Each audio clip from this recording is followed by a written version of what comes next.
I don't know who killed Stephen Smith, but I do know that gross incompetence and the fear of coming forward have derailed this case for far too long. And as more time has passed, that incompetence and fear has turned into cruelty toward the Smith family. Now is the time to get angry, and it is well past time to get this case solved. My name is Mandy Matney. I have been investigating the Murdaugh family for more than 3.5 years now. This is the Murdaugh Murders Podcast with David Moses and Liz Farrell.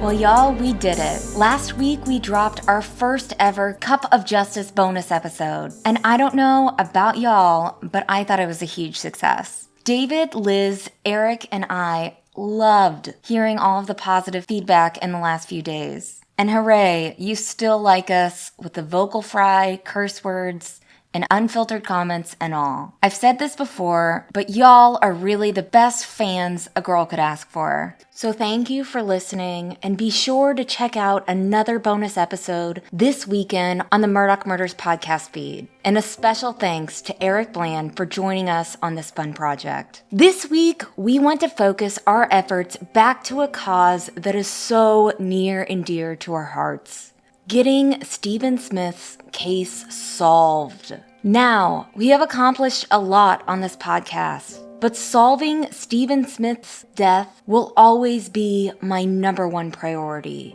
I'll be honest, I will never feel settled until the Smith family gets answers, and I hope our listeners join us in this fight. For this episode, we caught up with Stephen's mother, the wonderful and resilient Sandy Smith, and Mike Hemlepp, the Columbia attorney who stepped up to help after Sandy's previous attorney let her down.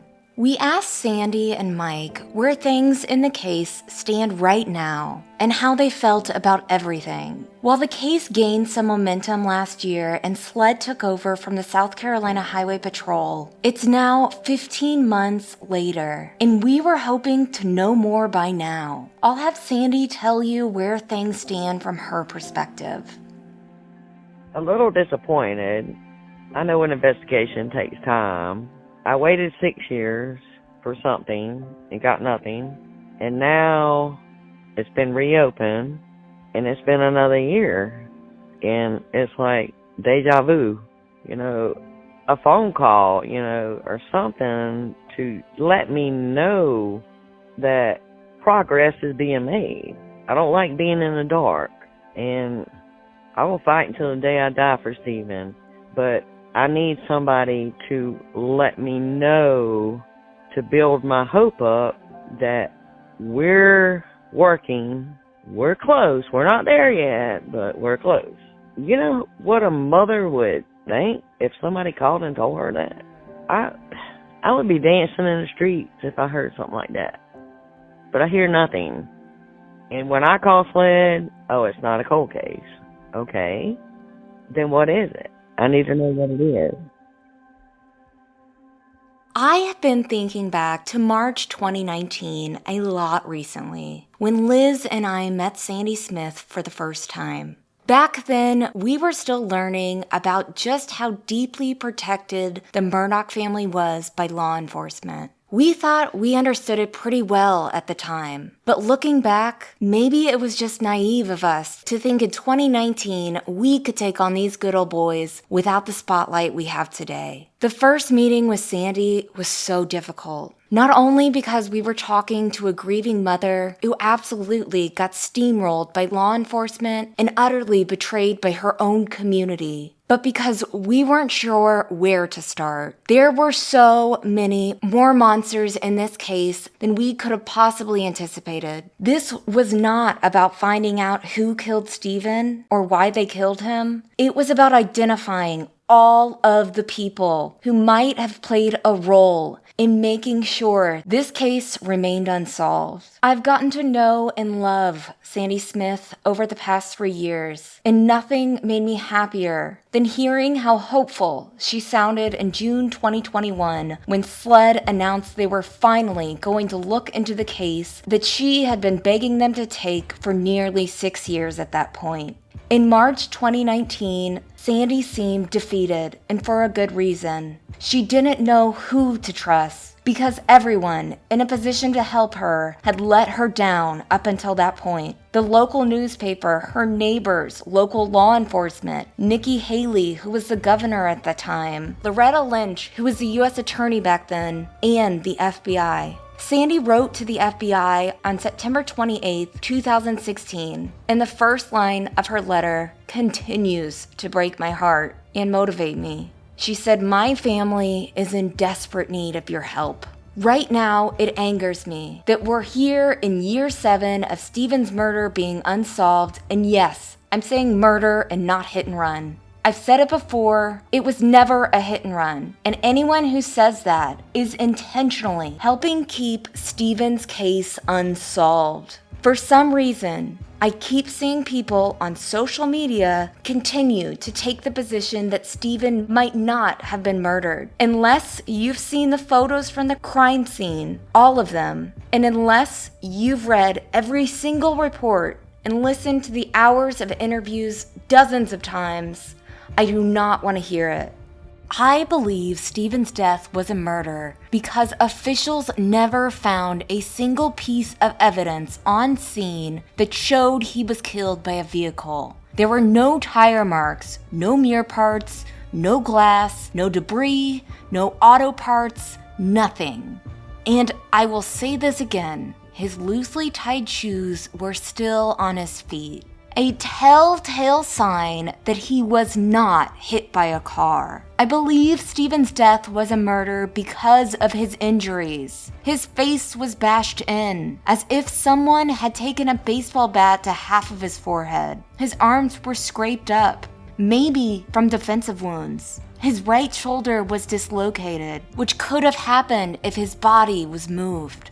I believe Stephen's death was a murder because of the position of his body in the road and the blood patterns from the crime scene photos. It just doesn't look like he was killed at the spot he was found. And it's this simple. All of the evidence points to a homicide.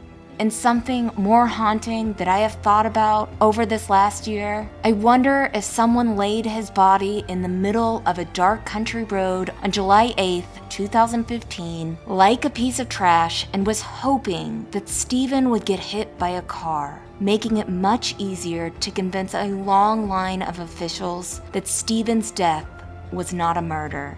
But Sandy Smith is no fool. She always called her son's death a murder.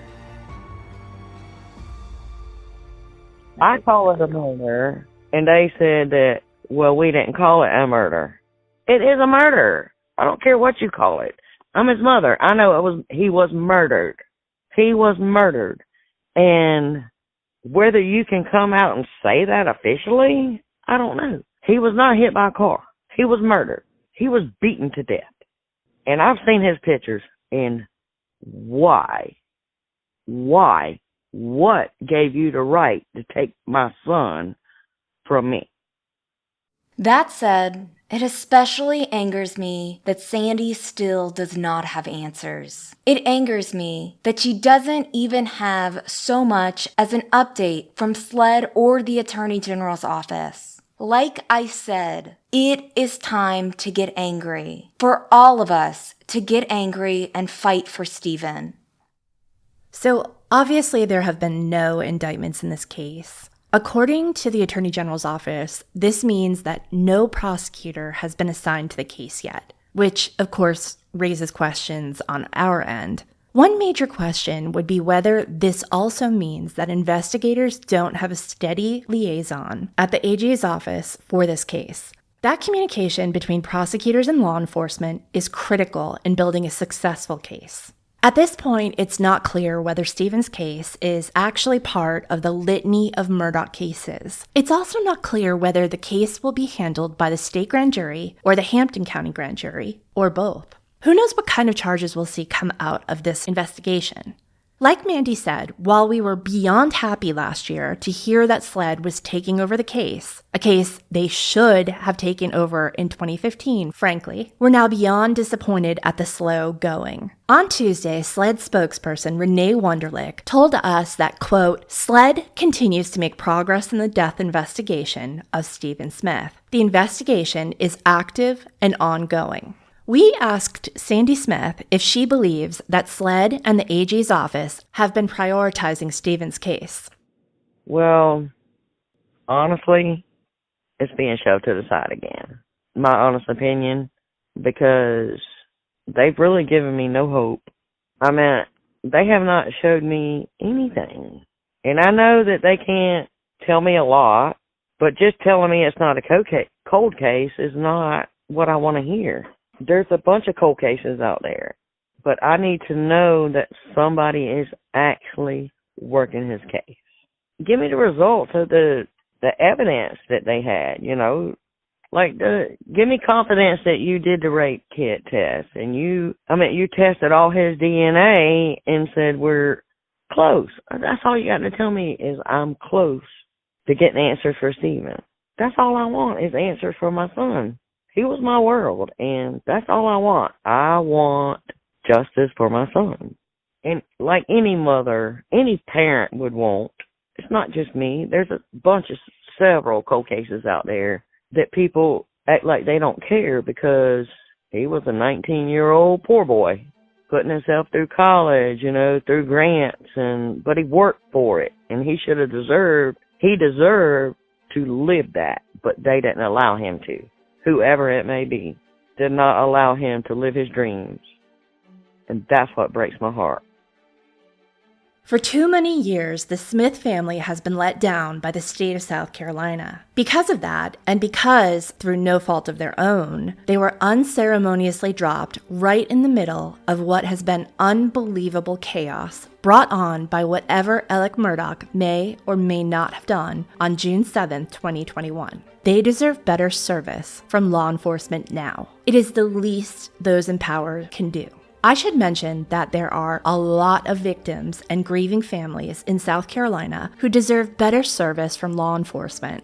As journalists in this state, Mandy and I are both accustomed to hearing from people who have been flat out ignored or have had their cases botched by investigators who don't hesitate to take a bow for carrying a badge, but can't be bothered to do a simple check-in with families to say, hey, we can't go into details about the investigation, but I just want to touch base and let you know we're still working on your son's case. So as Sandy told us on Monday night, it's unfortunately looking like deja vu here. The hope Mandy heard in her voice in June 2021 has faded steadily as each week passes, seemingly no closer to justice. From 2015 to 2021, the fate of Stephen's case seemed to be completely controlled by politics. And it seems like that hasn't changed one bit, except the reasons. Those may be different. According to several sources close to the situation, the answers as to who killed Stephen and who might have helped keep this case from getting solved for so long, and why, are right there. The answers are so close, and we believe those answers reside with law enforcement right now. It's as if the answers are on the tips of law enforcement's tongue. Meaning, we have good reason to believe that law enforcement knows what happened, but something is holding them up on the road to an indictment. If that something is political or about egos and people being territorial, if that something is because investigators are being met with a lack of cooperation, or worse, a lack of bravery and honesty, from the long list of law enforcement officers named in Stephen's original case file who, in our humble opinion, all should have already been subpoenaed, and we hope that's the case, If that something is because law enforcement is hesitant to go up against those who did not do their jobs in 2015 simply because they carry a badge, well, all of that is unacceptable. We have faith that SLED can and will deliver answers in this case. Whether or not the Murdaughs were involved, and again, we just don't know what, if any, role they have in this beyond the more than 40 times a Murdaugh was mentioned in the investigation, we still believe that the killing of Stephen Smith is solvable and has been all along. But right now, it seems like it's going to require a hero from the inside who is willing to fight even harder for what's right. So it has been a long time since we've done a full episode on Stephen Smith. It was actually December when we last took a deep dive into the case. Even though our previous episodes about this case were filled with information straight out of the case files, there is still a lot more that we need to talk about. Every time we look through these files, we find new information, and many times old information hits differently because of other things we've learned since the time we last looked at our notes. There are so many strange coincidences and weird circumstances in this case that we think need to be accounted for. I'll give you a quick rundown, and we can talk more about what all of this might mean and what is next for Sandy and Mike. The first issue is one of the most talked about pieces of evidence in this case, the rape kit. If authorities initially believed Stephen's death was a hit and run, why did they decide to conduct a rape kit? It is bizarre. Highway patrolmen are in charge of the state's road safety. Their specialty is giving out tickets and getting drunk drivers off the road and investigating car accidents. How often are these guys getting rape kits as a part of hit and run investigations? And what does this mean about how investigators were seeing this case at the time? Who called for a rape kit? In the case files, a chain of custody report starts with, quote, Hampton coroner, quote, and that's literally what it says.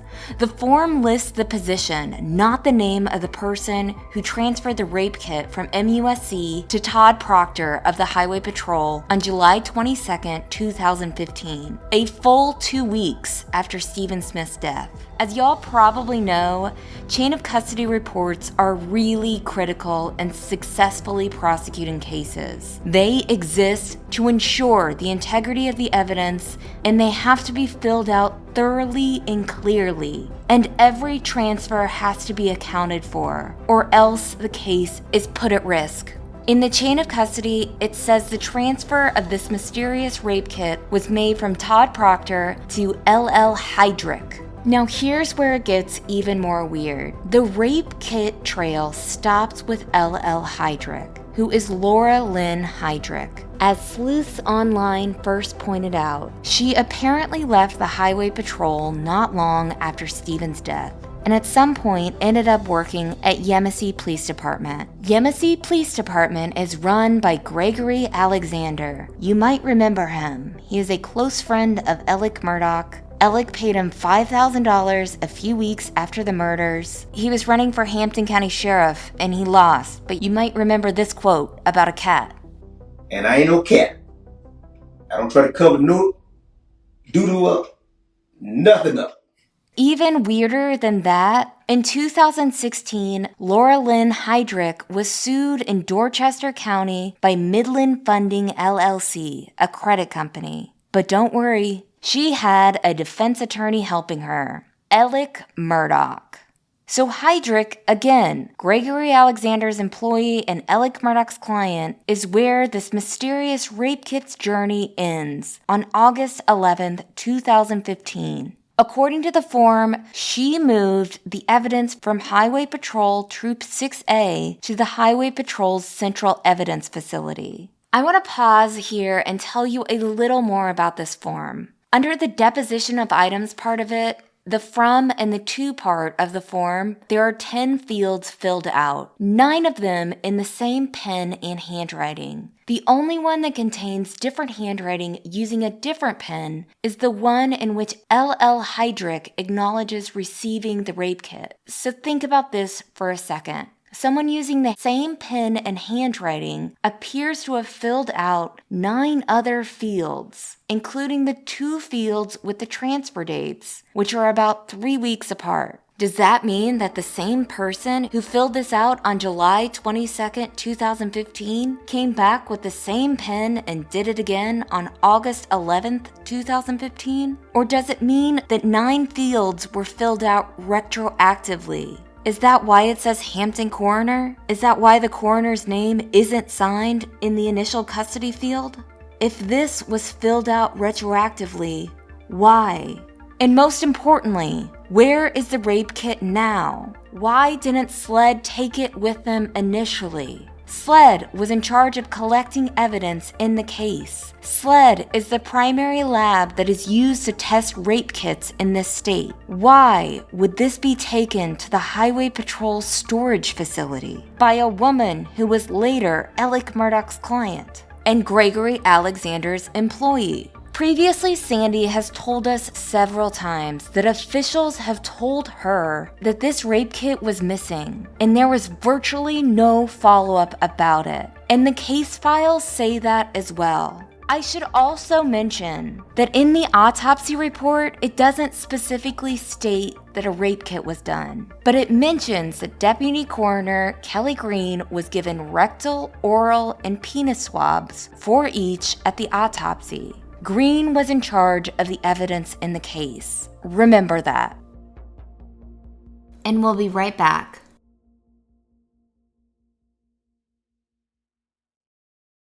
As I've reported before, this is not the only piece of forensic evidence that appears to be missing. The medical examiner report from Dr. Aaron Presnell notes that fingernail clippings, hair from Stephen's scalp, and dried blood were gathered for law enforcement during the autopsy. But the existence of that evidence is not documented in the case file, at least not in the unredacted file we received in 2019. There are no chain of custody forms for that forensic evidence, and there are no lab reports indicating that this was ever tested. And another issue that I should take note of here, like I said, it is strange that the Highway Patrol thought it was necessary to get a rape kit in a hit-and-run case. It's also very strange that soon after Stephen was killed, Highway Patrol went to Stephen's family and collected Stephen's electronics. Again, this was supposedly a hit and run. From what we've been told, that's what they were supposed to be investigating. This would not have been a standard part of an investigation like this one because Stephen's electronics were not with him at the time of his death, other than his phone. Why gather Stephen's electronics? If we're looking at this case through the lens of a potential cover-up, this would be one way to erase anything that might be considered damning in one way or another to certain people.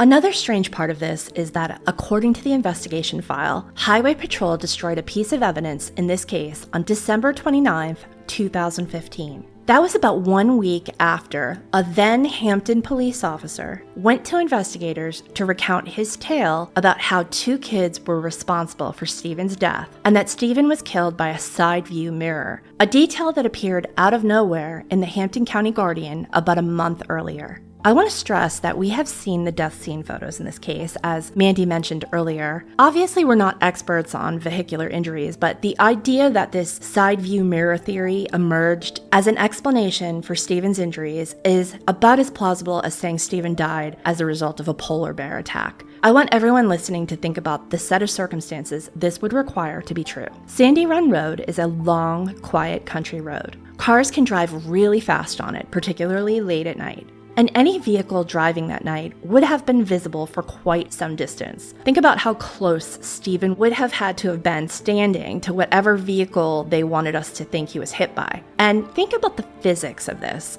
Think about what that would have done to him physically, how it would have knocked him over and where he would have landed. Stephen appeared to have been perfectly placed in the middle of the road. His arms and legs were bent in the same way they would have been had someone been carrying him by the arms and another person had been carrying him by his legs and then lowered him to the ground. Let's say this was the scenario. Any path left by Stephen's bleeding from a vehicle, perhaps, could have been covered up by his pooling blood. And like Mandy said earlier, maybe the plan, if this was a cover-up, was for Stephen's body to be run over by a random vehicle to further taint the scene. So back to these two kids who supposedly killed Stephen and don't appear to ever have been questioned.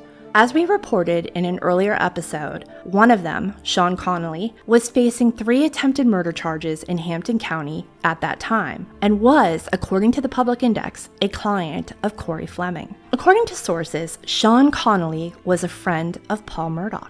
Coincidentally, Sean lived on Sandy Run Road at some point after Stephen's death, according to records. At any rate, the Hampton police officer said he was told this by his former stepfather, Darrell Williams. According to the Highway Patrol report, Darrell Williams told the investigator that Randy Murdaugh told him to tell his story to law enforcement. As we reported in our last episode devoted to Stephen Smith, a private investigator hired by Sandy's former attorney, Andy Savage, told me last fall that Darrell Williams denies telling anyone that Randy Murdaugh made any such request. We'll have more to say about Randy in a second. It was 8 days after this revelation to law enforcement in December 2015 that Highway Patrol decided to destroy the in-car recordings of one of the responding patrol officers from the night Stephen was killed. 2 things are so problematic here. The first is that no evidence should have been destroyed in this case, none. Even if that was a recording of dead air, destroying it would theoretically only help the defense after a suspect is charged. No defense attorney is going to pass on the opportunity to suggest to a jury that this destroyed audio and video contained evidence that their client is innocent. That could be enough to sway one juror. The second problem is what was on that recording. In-car cameras not only record what's happening in front of the patrol vehicle, they record what the law enforcement officer is saying when they are within range. They can capture a lot of unintended conversations and comments, including phone calls that come in when the camera is engaged. The name of the Highway Patrol person who destroyed the evidence is, of course, illegible. But this is another area we hope SLED is looking into. Recently, former trooper Michael Duncan, a main investigator for the Highway Patrol, interviewed with the Oxygen Channel for a special episode called Alec Murdaugh, Death, Deception, and Power. During that special, Duncan said there was no chain of custody with Stephen's clothes. He also said that troopers who were eventually in charge of the investigation weren't given the opportunity to see Stephen's car in the place that investigators found it, which was on Bamberg Highway, about 3 miles from where Stephen's body was found. The placement of Stephen's car has always bothered me. For one, in the entire investigation file, it doesn't say the exact address as to where Stephen's car was found. It just says officers found it 3 miles from Stephen's body on Bamberg Highway. I have to point out that Bamberg Highway is the main drag that connects the town of Hampton to perhaps the most infamous location in this entire saga, the Moselle property. And again, to be fair, there aren't many roads in Hampton County, but it is striking when you look at the map. And that isn't all. There are so many coincidences in this case, and every time we look at this file, we find more. For instance, remember the South Carolina Highway Patrol state trooper who Alec Murdaugh allegedly stole from? His name is Thomas E. Moore. And oddly enough, he was also one of the first troopers on the scene of the Stephen Smith investigation. According to the case file, Moore was the first investigator to question Dr. Aaron Presnell's decision to rule Stephen's death a hit and run. He is the one who wrote, I asked her why she was ruling it as a motor vehicle accident and what she thought caused the head injury, and she told me it was not her job to figure that out. It was mine. This was one of the most bizarre statements I've ever seen in a police report. It was like he was trying to hint at something, Like, in between his words, what I read was him saying, "There is no evidence of a vehicular accident here. I'm not sure why we're really investigating this." Moore, who is from Orangeburg, provided an extremely detailed report of his investigation between July 8th and July 15th, 2015, before other troopers took over the case. And that's another thing that's confusing about this case file. It's really impossible to tell who is in charge of the investigation. The only thing that is consistent is that all of the troopers trained to study vehicular crimes found no evidence that Stephen was hit by a car. But 6 years after Moore investigated Stephen's death, he apparently hired Alec Murdaugh to represent him in a personal injury lawsuit. And according to indictments, Alec stole $125,000 from his settlement through the forged scheme. I point this out because it's weird, and I have no idea what to make of it. South Carolina is not that small. We have over 17,000 attorneys and more than 10,000 police officers. And yet, it seems like the same few names repeat themselves over and over in this story, and we still don't know why. Maybe this is a coincidence, sure, but there have been so few coincidences so far.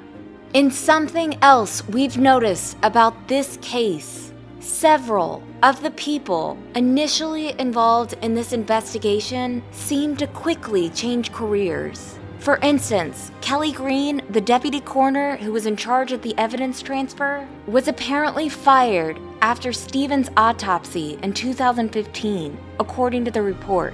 Todd Proctor, who clearly sniffed out something was wrong in the investigation, no longer works for the Highway Patrol. Michael Duncan, who was a lead investigator at the Highway Patrol, now works as an insurance claims adjuster. And Laura Lynn Heydrich, the last person to be in control of the rape kit, the one that disappeared apparently, left the Highway Patrol soon after that case got started in 2015. And please, if we are saying your name in this podcast and you know more about what went down, please reach out to us. We would love to know.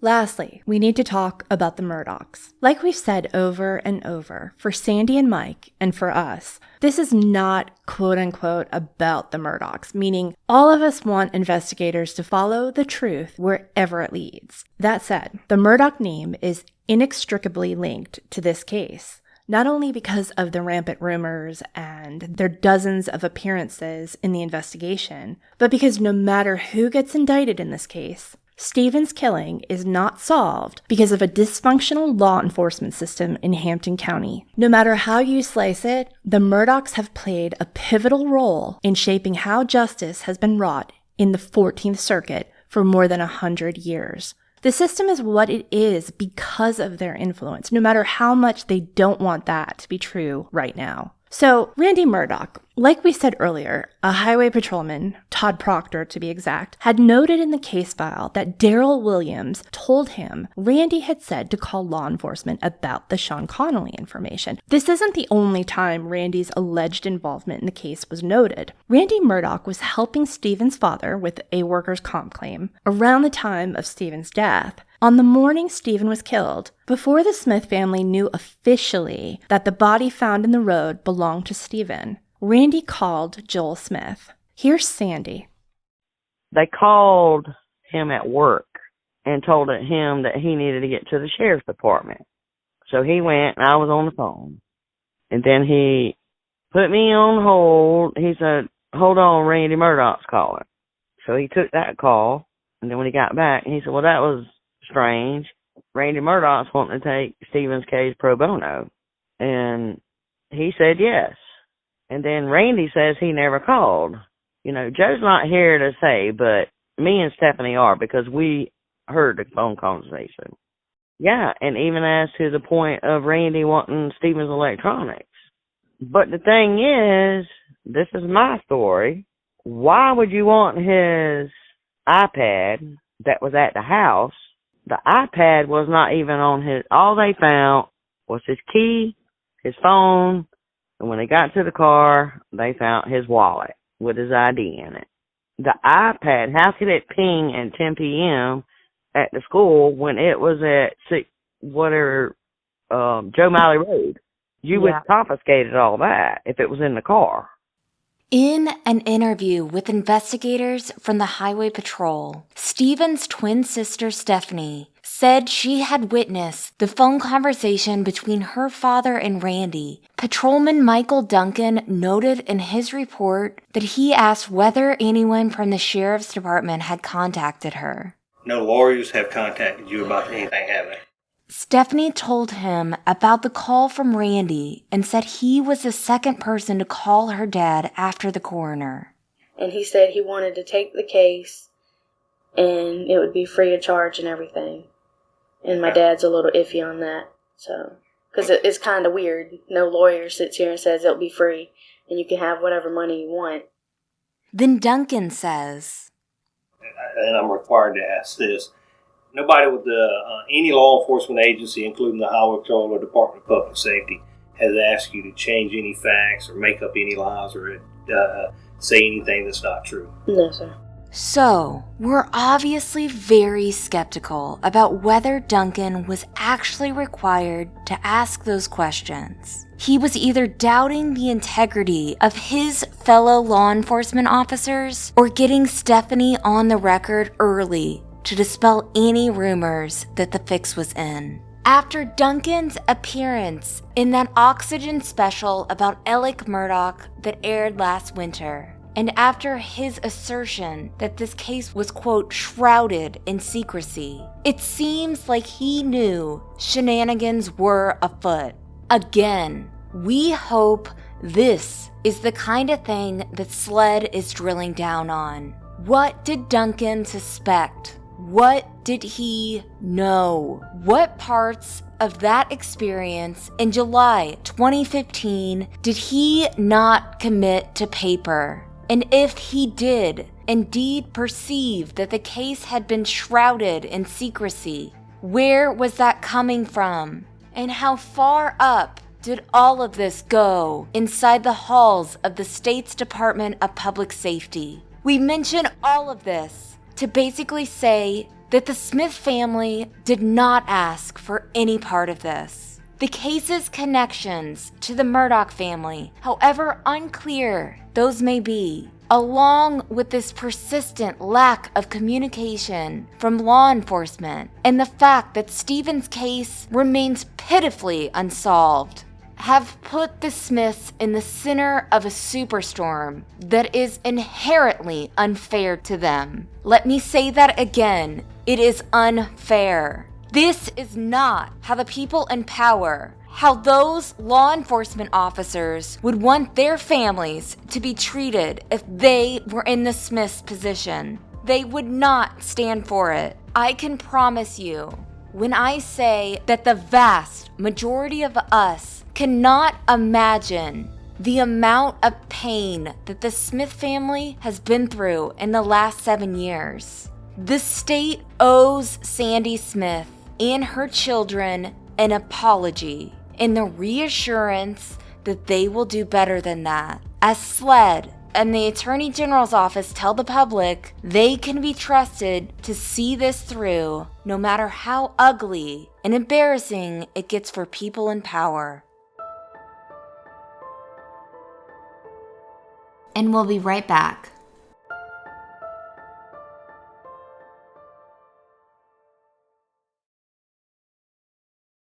So what do we do with all of this? How do we get more momentum in order to get it solved? Are there any workarounds for getting answers? We asked Smith family attorney Mike Hemlepp about the possibility of a civil lawsuit in this case. The civil suit in the Mallory Beach case was essentially the catalyst to Alec Murdaugh's secrets that eventually were exposed. What power could Sandy have if she pursued things civilly? Could she subpoena people mentioned in the case file? Could she depose people? Who can they hold accountable for taking Stephen's life? As it turns out, there's not a whole lot that they can do right now. because of the simple fact that they don't know who did this. They don't know if the truth was intentionally covered up.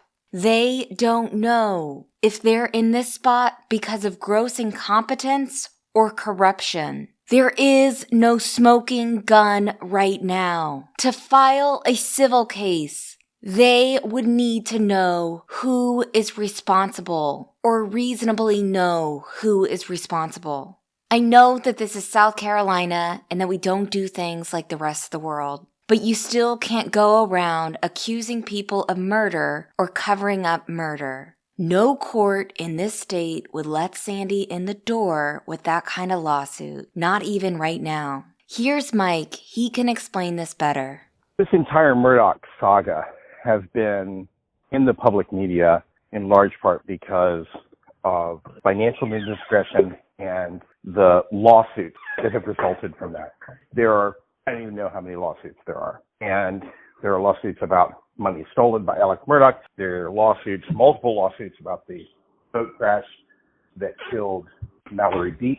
And of course, people want this case to fit into that mold of being just like them. This case is not like those. There's no financial component in this case. This is not an easy case. This is not a boating accident that was easily solved. This is a murder, a legitimate murder. And one of the most frustrating things for me, and I can't even begin to explain how frustrating this is for all of the Smith family, especially Sandy, is be listening to all these cases that have already been solved, and yet we know nothing. We know nothing. We know when his body was found. We know where it was found. We know the injuries that he suffered. We don't know who did it. We don't know why they did it. We don't officially know why they did it. We all kind of do, but we don't officially know that. There are no answers. So the idea of having a lawsuit in this case, I think that the botched investigation in 2015, 2016, the way that this was handled falls under one of two categories. Such gross incompetence that I have never seen on the level of law enforcement, or people intentionally obstructing justice. If we were to ever discover that that was intentional, absolutely, I think the Smith family should seek a remedy for that. I absolutely think they should. But the problem is, we don't know that yet. And the statute of limitations for that is 2 years from when you knew or should have known. Well, we don't know, and how could we know? How could we know at this point? Because SLED hasn't given us any answers yet. So at some point, I still have faith that SLED will give us answers. I believe that the agent and the lead agent on the case and the agents who are working for that agent, I believe that he sincerely wants to find answers and that he's working diligently at that. If we ever find that there were people in Hampton County who were hiding the truth and protecting somebody on this gruesome murder, all bets are off. This Smith family should go after everyone. It's gross. It's disgusting.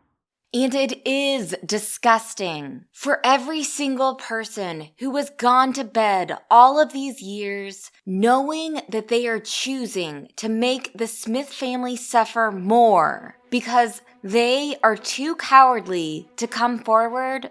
There are no more excuses. Fear is no longer an excuse. Now we are angry, and we hope SLED is angry too. We hope that they are grilling every single person named in this investigation until they get answers. We hope that one day Liz and I will look through SLED's investigation file and not see sloppy errors and egregious mistakes. We hope to read that file and see bravery and decency from the people of South Carolina. We all owe the Smith family that. We need people to come forward, either to Crime Stoppers at the Lowcountry or by contacting us at the Murdaugh Murders Podcast or Mike Hemlepp's office. We crave information. We're in an information vacuum. All the other cases that have arisen out of Hampton County, I mean, consider some of these financial cases, right?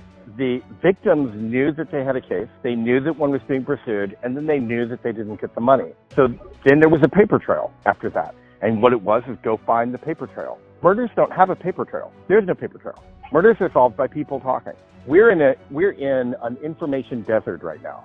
And for whatever reason, the community in Hampton County, they talk to each other, but they won't talk on the record. And that's what needs to change. That's what needs to change. I'm firmly convinced that there are people right now in Hampton who know exactly what happened. And they'll gossip and they'll talk about it and they'll spread rumors about it, but they won't get on the record and talk about it. And it's time that they start living with courage and living with bravery and come forward and tell what they know. Call me in my law office. I'll come down and meet you. We'll talk about it. People need to start having courage. Stephen's case is so different from every other case in this entire mess because it requires a lot more courage. These secrets have been buried for too long.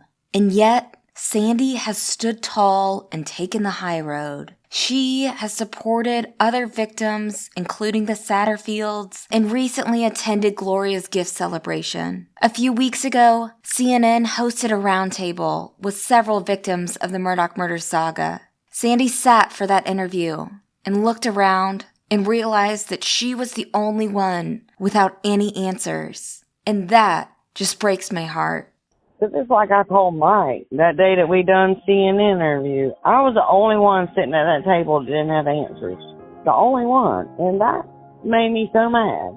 But I was there to talk about my son, but I was the only one there who had no answers. Because his case was not about money. To me, his case was about hate. And somebody hated him enough to kill him. And it's not fair. This story is just as much important as everybody else's story. What matters is what happens from this point forward. What matters is that we all do the right thing to get the Smith family justice. What we need more than anything is for people to have courage and come forward. And they need to tell us what they know. You know, it'd be great if they called Crime Stoppers, and it would be great if they called SLED. If they're nervous about that, they can call me. I'll talk to them. I'm not law enforcement. I'm not a private investigator. I'll talk to them. I'll guide them through what they need to do. And they can call Mandy. They can tell them to call you. I mean, call Sandy. People just need to come forward. They need to come forward. They need to tell what they know. The lid has been lifted off of Hampton County, and there was a level of corruption there that used to exist that is no longer going to exist. But there is crust on the bottom of the pan that needs to be cleaned off. And that's going to be, the hard work begins, right? I mean, clearly, the people who are not coming forward are not coming forward because A, they're scared for themselves, B, they're scared for somebody else. There's no reason to be scared anymore. There's nothing to be scared about. Come on, come forward. Tell us what you know.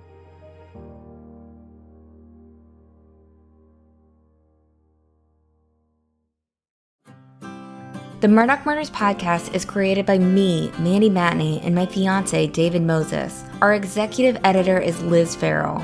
Produced by Luna Shark Productions.